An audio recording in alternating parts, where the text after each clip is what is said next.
Devenue la poupée maléfique la plus célèbre du cinéma. Eh ouais, désolé Chucky.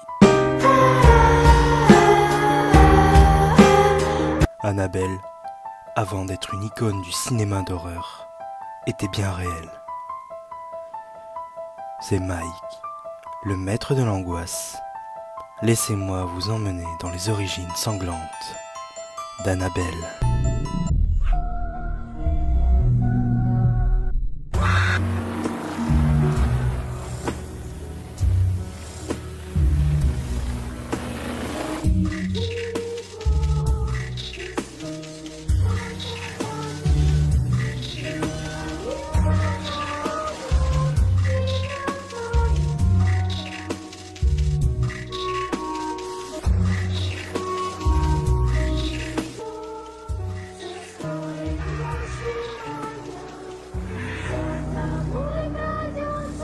Le troisième volet d'Annabelle est prévu pour dans quelques jours au moment où sort cette vidéo.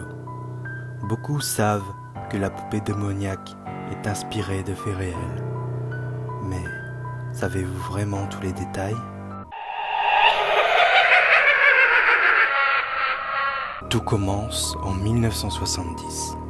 Donna, étudiante en infirmerie, reçoit un joli cadeau de sa mère. Une poupée de la marque Rage the Hand. La jeune femme déménage dans le Connecticut et sa mère ne veut pas qu'elle sa fille l'oublie. Jusque-là, tout va bien. Mais les choses ne vont pas tarder à prendre une tournure étrange. Quand elle sort, Donna prend soin de positionner la poupée assise sur son lit.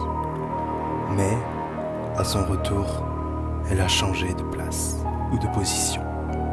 Puis, des petits morceaux de papier qui semblent avoir été écrits par un enfant. Help me ou help us. Bien sûr, au lieu de balancer cette poupée, ce que toute personne s'en ferait, les deux jeunes femmes font venir un médium. Le médium affirme que la poupée est habitée par l'esprit de la jeune Annabelle Higgins, mort à l'âge de 7 ans, tout près de l'ancienne maison de Donna, dans un champ de maïs.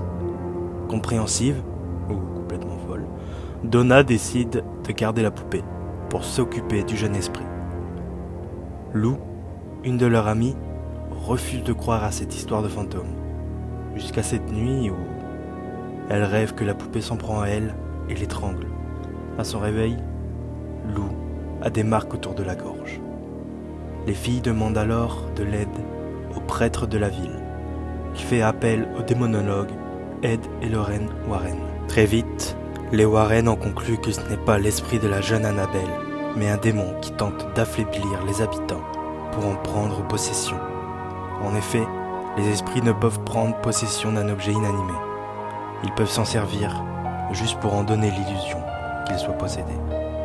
Les Warren font venir un prêtre et embarquent la poupée. Dans leur musée d'objets flippants et hantés, elle est enfermée à double tour, derrière une vitrine, et bénie chaque mois. Mais, même enfermée, elle continue de sévir. Comme avec ce jeune homme qui, malgré la mise en garde de sa petite amie, frappe au carreau de la vitrine. Sur la route du retour, ils auront un accident de moto. Elle survit, lui meurt sur le coup. Et vous, que pensez-vous de cette histoire ? Oserez-vous aller voir Annabelle 3 dans les salles ? C'était Mike, le maître de l'angoisse. Mais surtout...